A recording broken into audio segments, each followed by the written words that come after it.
개인 방역의 중요성은 조금도 낮아지지 않습니다.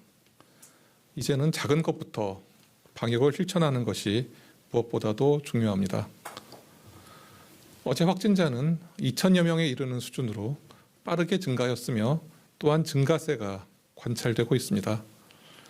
최근 환자 발생을 살펴보면 60세 이상의 연령과 20세 미만의 연령에서 증가 경향이 높습니다.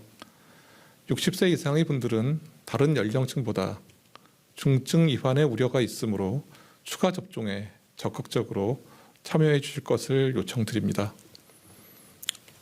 일상 회복이 시작된 이후에도 마스크 쓰기, 몸이 아프면 출근이나 등교, 그리고 다중이용시설 이용을 자제하고 즉시 검사받기, 그리고 충분히 실내 환기하기와 같은 조치는 반드시 필요한 사회적 안전장치입니다. 오늘은 실내 환기의 중요성과 관련된 실험 결과와 행동 요령에 대해서 설명 말씀을 드리도록 하겠습니다. 질병관리청은 실내 활동량이 많아지는 동절기를 앞두고서 오염된 실내 공기 확산에 의한 호흡기 감염병 전파를 최소화하기 위해서 슬기로운 환기 지침을 마련했습니다. 이번 지침은 한국건설기술연구원의 정책 연구 용역 중간 결과를 바탕으로 마련되었고, 호흡기 감염병 예방을 위한 환기의 중요성과 실내 자연환기의 최소 기준을 담고 있습니다. 연구 결과에 따르면 코로나19 바이러스는 감염자가 밀폐된 상황에 체류하는 경우에 공기 중에서 장시간 존재할 가능성이 있지만 환기량이 많아질수록 감염 위험도가 낮아집니다. 10분 내외의 자연환기 또는 지속적인 환기 설비 가동으로 공기 전파의 감염 위험이 3분의 1까지 감소 가능합니다. 가능하다면 창문이 서로 마주 바라보는 방식으로 맞통풍을 해주시고, 환기 설비가 없는 경우에는 선풍기나 서큘레이터를 이용하셔도 좋습니다. 또한 다중이용시설에서는 외부 공기가 최대한 유입될 수 있도록 하여 주시고, 필터와 카트리지 사이로 공기가 새지 않도록 주의를 기울여 주시기 바랍니다. 자세한 내용은 배포해드린 지침 내용을 확인하여 주시기 바랍니다. 다음은 코로나19 주간 발생 상황입니다. 오늘 국내 발생 신규 확진자 수는 1,930명입니다. 지난 1주간 신규 확진자 수는 일평균 1,339명으로 전주 대비 감소하였으나 월요일부터 오늘까지 사흘 연속으로 확진자 수가 증가하고 있습니다. 주간 감염 재생산 지수도 전국 0.88로 3주 연속 1 미만을 유지했으나 이번 주에는 상승 또 반전될 가능성이 높습니다. 감염 경로를 살펴보면 가족, 지인, 직장 등 개인 간 접촉 감염으로 인한 확진자 접촉이 가장 많은 비중을 차지하고 있습니다.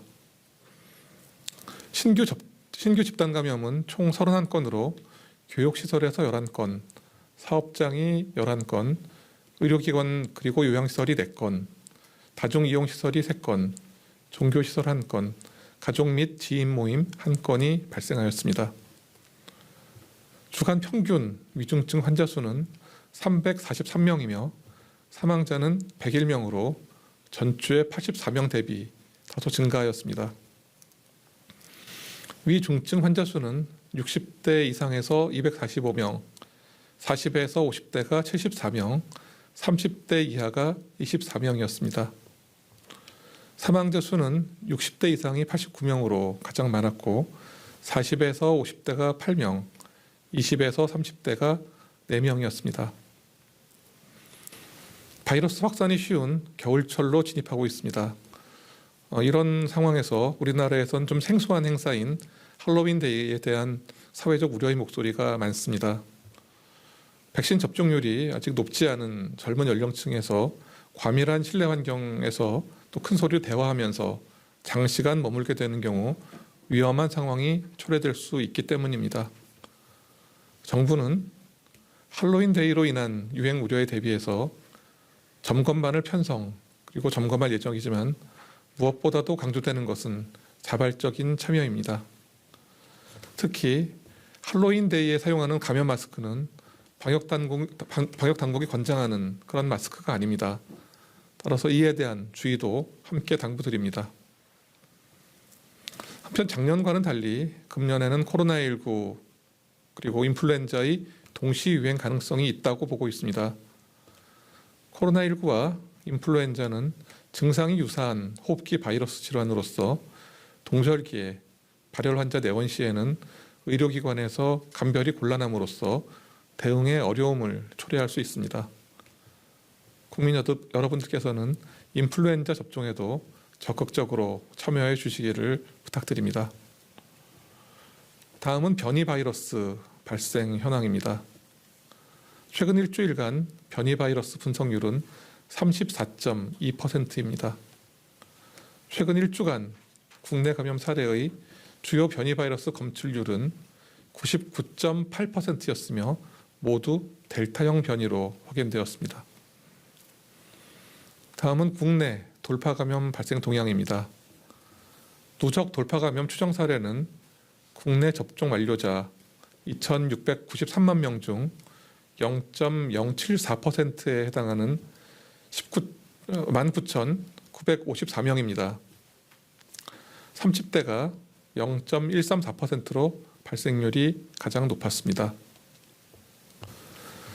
돌파 감염 추정 사례 중 위중증자는 281명, 사망자는 87명이었습니다.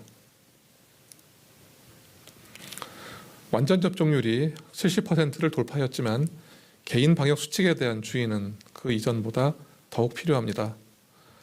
외출과 모임을 자제하여 주시고 증상이 있을 경우에는 반드시 검사를 받아주시기 바랍니다. 손 씻기, 마스크 쓰기, 자주 환기하기와 같은 기본 방역 수칙도 철저히 준수하여 주시기를 부탁드립니다. 단계적 일상 회복으로의 전환을 순조롭게 맞이할 수 있도록 정부도 최선의 노력을 다하겠습니다.